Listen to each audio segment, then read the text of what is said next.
Saudara-saudara, ketika kita menghampiri Dia, kita mesti memiliki hati yang tulus ikhlas. Kita harus punya kemurnian hati bahwa apa yang kita katakan, apa yang kita ucapkan itu memang mengalir dari hati kita. Apa yang kita perbuat itu karena memang hati kita mengasihi Tuhan.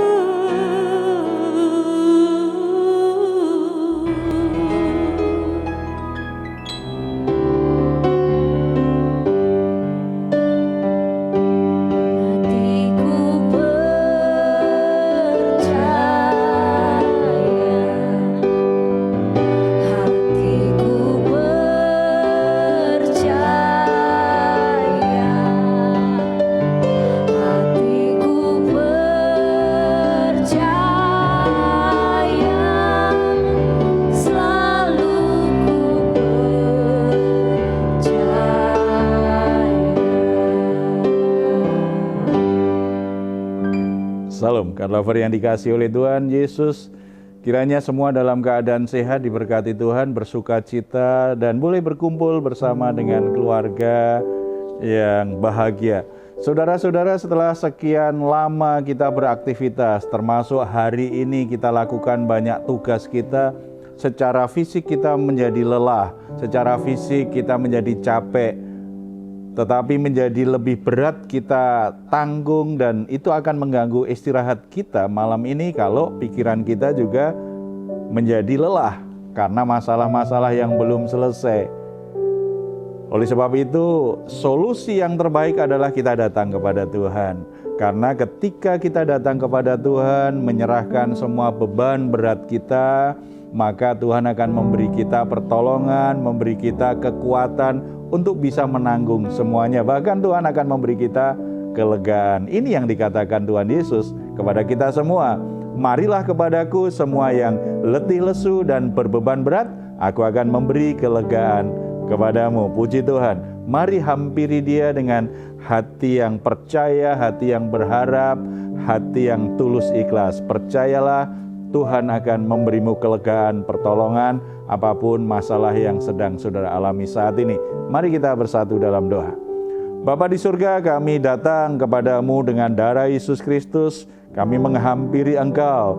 Kami persembahkan kurban syukur kami lewat pujian penyembahan kami saat ini. Kami juga membawa semua beban berat, masalah kehidupan yang sedang kami alami.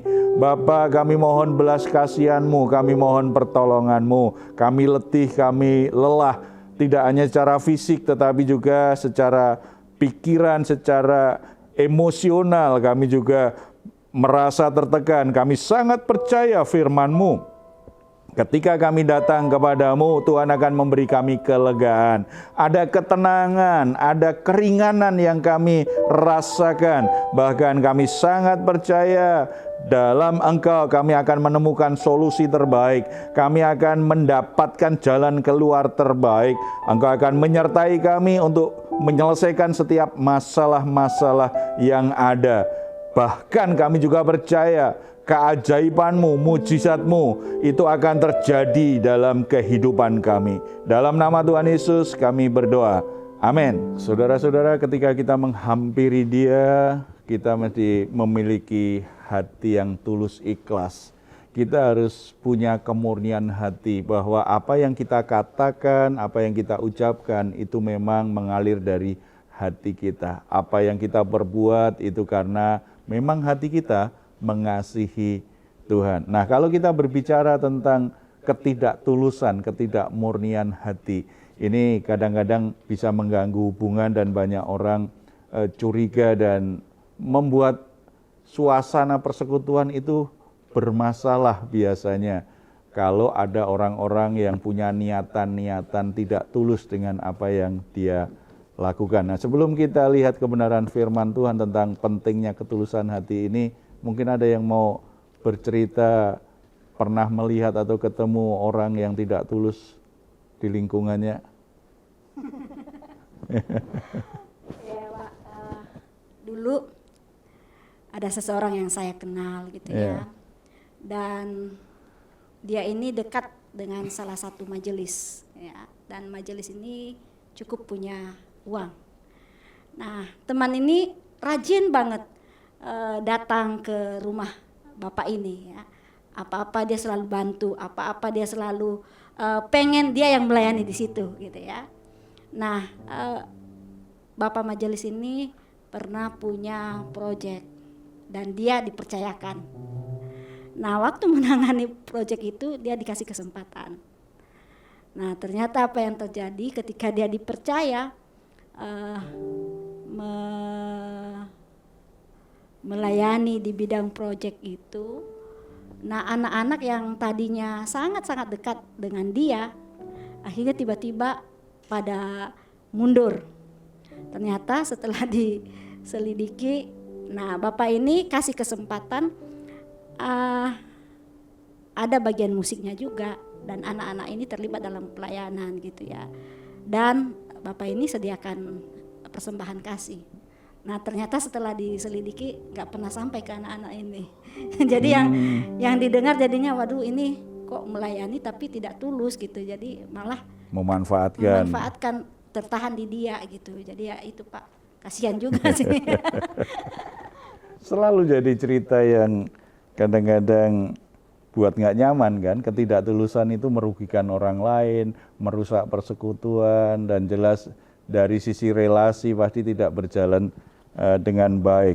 Tuhan Yesus pernah bertemu orang-orang nggak tulus itu, makanya Tuhan ingin mengajarkan kita pentingnya kemurnian hati, ketulusan hati. Kita akan membuka Injil Lukas. Injil Lukas pasal 20 ayat 27, itu kalau mulai dari situ kemudian kita akan lihat ada 3 bagian yang penting tentang hal itu ya. Yang pertama, Tuhan memberi contoh tentang orang Saduki. Orang Saduki itu di perikop ayat yang 27 sampai 40. Ya. Orang Saduki ini adalah bangsawan. Di masa itu orang Saduki itu bangsawan, orang terkenal, orang terpandang, orang kaya, dan masuk di satu kelompok yang sangat elit ini di sisi keagamaan, yaitu mahkamah agama yang namanya Sanhedrin. Mayoritas mahkamah agama ini adalah dari kelompok orang-orang Saduki. Orang Saduki ini orang yang tidak percaya adanya kebangkitan orang mati. Cuma anehnya kalau kita baca ayat 27 dan sampai 44 itu sampai 40, mereka sedang mempertanyakan kepada Yesus tentang kebangkitan orang mati. Berarti niatnya itu bukan ingin supaya mendapat jawaban yang baik dari Yesus tentang orang mati, tetapi ingin menjebak Yesus supaya Yesus ini bisa dipermalukan di depan banyak orang. Mereka orang nggak percaya kebangkitan orang mati, tetapi bertanya tentang kebangkitan orang mati bukan karena rasa penasaran atau ingin tahu kebenarannya, tetapi ini sedang bersiasat dengan logikanya, dengan akalnya yang licik, dengan pendekatan yang kelihatannya ini orang yang pintar, pertanyaan orang pintar, pertanyaan orang kritis, tapi sebenarnya dia sedang menjebak Yesus. Yang ditanyakan tentang bagaimana kalau orang meninggal, lalu padahal belum punya anak, lalu gimana kalau laki-laki meninggal belum punya anak? Di tradisi orang Yahudi dia harus menikah dengan saudara laki-laki itu, menikah. Nah kalau dia punya 7 saudara laki-laki, semua suaminya meninggal, akhirnya kan menikahlah dengan 7-7-nya ini. Yang ditanyakan kan kelihatannya kritis sekali. Nah kalau di hari kebangkitan siapa yang jadi suaminya? Yesus dengan tegas, urusan kerajaan surga itu tidak ada urusannya soal kawin mengawinkan. Tidak lagi ada kebutuhan untuk menikah. Yesus dengan tegas berkata itu nggak akan terjadi, itu nggak jadi masalah. Saudara-saudara, ada banyak orang Kristen di masa kini kadang-kadang kelihatannya bertanya ke hamba Tuhan, bertanya dalam kelompok kecilnya, bertanya dalam komunitasnya, dalam seminar, dalam diskusi-diskusi tentang kebenaran. Mereka sepertinya sedang bertanya sesuatu yang bersifat kritis, tetapi tidak tulus. Hanya pengen menunjukkan bahwa pendapatku benar. hanya ingin menyombongkan diri, hanya ingin menonjolkan diri dan membuat malu orang lain. Ketidaktulusan. Mestinya kalau orang memang penasaran dengan sesuatu, bertanyakan sesuatu yang baik. Jadi ingin mencari kebenaran. Tetapi kalau alasannya tidak tulus, ini hanya memancing keributan dan perdebatan. Ada sebuah kalimat yang bagi saya itu penting. Ini masa di mana orang senang sekali berdebat. Orang senang sekali memperdebatkan apapun juga. Sehingga mereka akan berjuang supaya mereka bisa memenangkan perdebatan itu. Termasuk hal-hal rohani pun diperdebatkan. Sehingga orang Kristen mulai kehilangan fokus. Sebagai orang Kristen, tugas utama kita adalah memenangkan jiwa, bukan memenangkan perdebatan. Banyak orang begitu pengen memenangkan perdebatan, tetapi tidak risau bahwa seumur hidup dia tidak pernah memenangkan jiwa. Orang akhirnya kehilangan arah. Ketidaktulusan, ketidakmurnian hati itu membuat orang akhirnya fokusnya hanya pada dirinya. Ingin membangun kebanggaan diri, ingin mendapatkan keuntungan pribadi, bukan lagi pada sesuatu yang bernilai kekal, bukan pada sesuatu yang benar, sesuatu yang benar di mata Tuhan, tetapi hanya fokus pada diri sendiri. Orang Saduki menjadi salah satu contoh orang yang tidak ada kemurnian hati, walaupun kelihatannya dia sedang bertanya tentang hal-hal rohani. Saudara-saudara, kalau ketemu orang seperti ini, kasih tahu, kebenaran itu harus mengubah hidupmu. Jangan memain-mainkan kebenaran, tetapi kebenaran itu harus mengubah hidupmu. Itu bukan sekedar teori, tetapi harus mengubah hidupmu sehingga engkau menjadi orang yang benar. Kemudian contoh yang kedua, kita bisa baca di perikop yang kedua, itu ayat 45 sampai 47, yaitu ahli Taurat. Saya bacakan saja di sini ya. Tuhan Yesus berkata kepada murid-muridnya, ketika semua orang banyak mendengarkan, Yesus berkata kepada murid-muridnya, waspadalah terhadap ahli-ahli Taurat yang suka berjalan-jalan memakai jubah panjang dan suka menerima penghormatan di pasar, yang suka duduk di tempat terdepan di rumah ibadat dan di tempat terhormat dalam perjamuan, yang menelan rumah janda-janda dan yang mengelabui mata orang dengan doa yang panjang-panjang. Mereka itu pasti akan menerima hukuman yang lebih berat. Orang yang tidak murni hatinya yang kedua ditunjukkan oleh Yesus adalah ahli Taurat. Makanya Yesus berkata, waspadalah terhadap ahli Taurat. Kalau bicara ahli Taurat, namanya ahli, berarti orang yang sangat menguasai Taurat. Taurat itu hukum Tuhan. Berarti ini orang yang punya pengetahuan sangat baik tentang peraturan-peraturan agama. Seseorang yang punya peranan yang sangat istimewa ini di rumah Tuhan. Kalau tadi orang Saduki itu menjadi bagian mayoritas dari Sanhedrin, orang-orang yang tergolong sebagai ahli Taurat juga masuk di situ, walaupun tidak sebanyak orang-orang Saduki, tokoh agama di masa itu. Tetapi kemunafikan mereka itu sudah dilihat oleh Tuhan Yesus. Mereka suka doa panjang-panjang. Mereka suka doa itu pamer, diperlihatkan bahwa dia orang yang saleh. Kalau mereka di tempat ibadah, mereka pengen tempat yang terhormat. Di masa itu tempat terhormat selalu ditaruh di depan. Sekarang tempat terhormat di belakang, sebab orang berebut di belakang kalau sekarang. Pada masa itu dia pakai jubah-jubah yang selalu ingin menunjukkan kelihatan saleh lebih dari yang lain. Tetapi di sisi yang lain mereka tidak peduli dengan orang lemah. Kelihatannya saleh, suka memamerkan kesalehan, tetapi orang yang tidak peduli dengan sesama. Yesus berkata, ini waspada, ini ragi kemunafikan. Namanya ragi sedikit aja bisa merusak banyak hal dalam hidup kita. Kemurnian hati sangat ditekankan oleh Tuhan. Contoh yang Tuhan pakai itu sangat kontras dibandingkan orang Saduki dan ahli Taurat. Kita baca di perikop selanjutnya, yaitu janda miskin. Itu pasal 21 ayat 1 sampai 4. Ketika Yesus mengangkat mukanya, ia melihat orang-orang kaya memasukkan persembahan mereka ke dalam peti persembahan. Ia melihat juga seorang janda miskin memasukkan 2 peser ke dalam peti itu. Lalu ia berkata, "Aku berkata kepadamu, sesungguhnya janda miskin ini memberi lebih banyak daripada semua orang itu. Sebab mereka semua memberi persembahannya dari kelimpahannya. Tetapi janda ini memberi dari kekurangannya, bahkan ia memberi seluruh nafkahnya."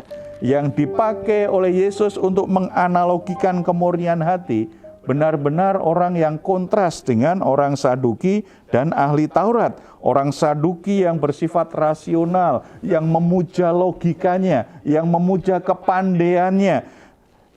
Tetapi sebenarnya secara kerohanian dangkal sekali. Dan orang yang terhormat karena kelompok bangsawan ini. Janda itu miskin sekali. Jadi kontras sekali, berlawanan sekali dengan orang Saduki.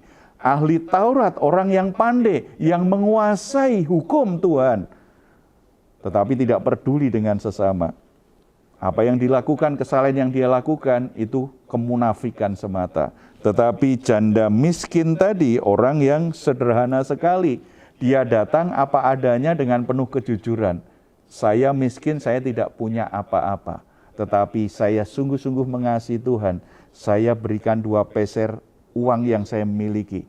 Dan ini semua yang aku miliki. Mungkin ketika aku memberi persembahan ini, hari ini aku tidak makan. Tetapi ini aku berikan karena aku mengasihi Tuhan. Sebuah ketulusan hati yang luar biasa. Bagi orang kaya, pemberian janda itu sangat sedikit sekali. Tetapi bagi janda itu segalanya dalam hidupnya.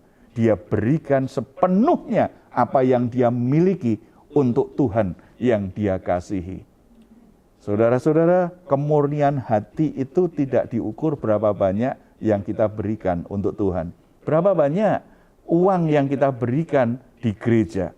Tidak diukur jabatan kita di pekerjaan Tuhan. Di gereja itu apa? Tidak diukur kepandaian kita seperti apa. Kita pandai bicara atau tidak. Kita punya pengetahuan Alkitab yang banyak atau cuma sedikit. Orang yang murni hatinya, dia jujur dengan keadaannya. Ya, saya tidak sebanyak orang-orang ahli Taurat yang punya pengetahuan Alkitab begitu banyak. Mungkin bisa saja janda miskin ini hanya tahu beberapa ayat dari kitab suci. Tetapi dari yang sedikit itu, dia benar-benar meyakini dan dia mempraktekannya dalam hidup sehari-hari.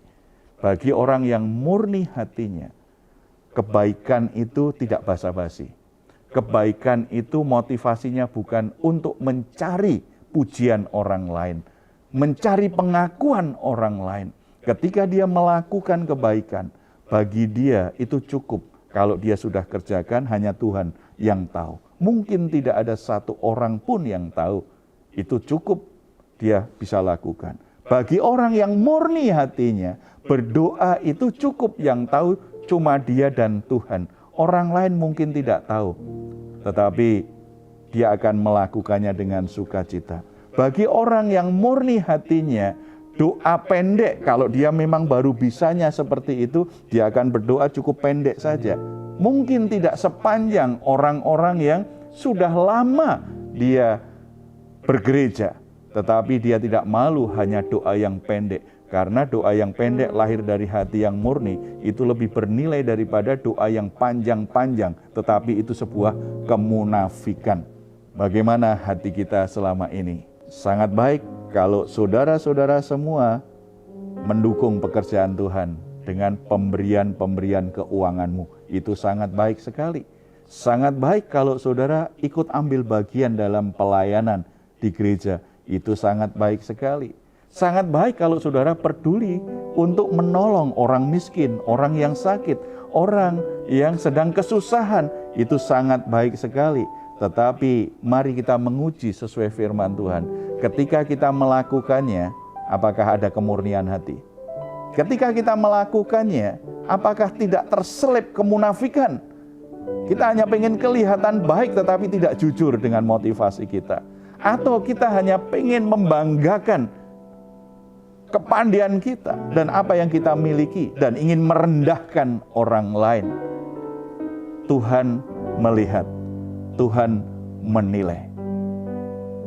Orang yang murni hatinya akan melihat Tuhan, akan melihat kerajaan Allah, akan melihat kemuliaan Tuhan dalam hidupnya. Oleh sebab itu saudara-saudara, jaga hatimu tetap murni.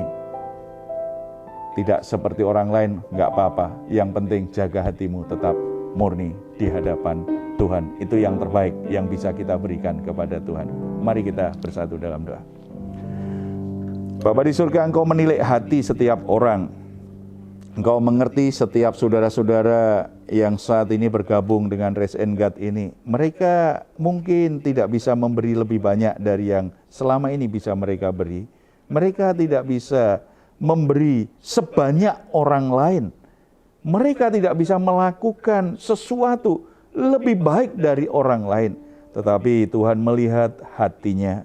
Kalau Tuhan mengerti isi hatinya, Tuhan melihat betapa tulus, betapa murninya hatinya. Kami sangat percaya sebagaimana Tuhan memuji janda yang miskin tetapi murni hatinya, Tuhan juga akan memuji orang-orang yang sudah berbuat kebaikan dalam gerejamu, dalam pekerjaanmu, sebagai orang-orang yang benar di matamu. Tuhan, ampuni kalau kami penuh kemunafikan selama ini. Ampuni kami Tuhan kalau kami terlalu bangga dengan apa yang kami ketahui. Kami terlalu bangga dengan yang kami kerjakan. Ampuni Tuhan kalau selama ini secara tidak sadar kami sudah memiliki pola hati seperti orang Saduki atau Farisi yang penuh kemunafikan, yang penuh dengan kesombongan. Tetapi sesungguhnya Tuhan melihat sesuatu yang jahat di hati kami. Tuhan, ampuni kami. Roh Kudus menjamah dan menyucikan hati kami, supaya kami memiliki hati yang sungguh-sungguh murni di hadapan-Mu. Kami berbuat baik sungguh-sungguh tulus. Kami melayani sungguh-sungguh tulus. Kami beribadah sungguh-sungguh tulus. Segala sesuatu yang kami lakukan itu benar-benar lahir dari hati yang murni. Tuhan berkati setiap saudara-saudara yang memiliki hati yang murni seperti ini. Rumah tangganya diberkati Tuhan, usahanya diberkati Tuhan. Ada sukacita, ada kebahagiaan, ada sesuatu yang baik. Tuhan bela masalah-masalahnya, sehingga mereka sungguh-sungguh menyadari bahwa Tuhan ada di pihak mereka. Tuhanlah yang menjadi sumber pertolongan sejati dalam hidup mereka semua, Bapa. Dalam nama Tuhan Yesus kami berdoa. Amin. Puji Tuhan. Saudara-saudara yang dikasihi oleh Tuhan Yesus, jaga hati tetap murni di hadapan Tuhan. Jangan kita seperti orang Farisi, orang Saduki, atau ahli Taurat, tetapi belajar memiliki hati yang murni. Kalau saudara sedang dalam pergumulan-pergumulan yang berat saat ini, saudara sedang menderita sakit, saudara sedang dalam masalah pekerjaan, rumah tangga, atau apapun juga saudara membutuhkan sahabat doa, dukungan doa, silakan menuliskannya di nomor telepon yang tertera di layar saudara. Tim doa kami akan mendukung saudara dalam doa. Jangan biarkan hatimu menjadi tawar dan engkau tidak lagi punya pengharapan, karena dalam Yesus Kristus selalu ada jalan, selalu ada pertolongan dan jalan keluar yang terbaik. Kalau saudara ingin memberikan komentar, silahkan menuliskannya di ruang komentar yang ada di channel Diaspora TV. Kami tunggu. Mazmur 4 ayat 8-9. Engkau telah memberikan sukacita kepadaku lebih banyak daripada mereka ketika mereka kelimpahan gandum dan anggur. Dengan tentram aku mau membaringkan diri, lalu segera tidur. Sebab hanya Engkaulah ya Tuhan yang membiarkan aku diam dengan aman. Puji Tuhan, Selamat malam, selamat beristirahat. Tuhan Yesus memberkati kita semuanya. Salam.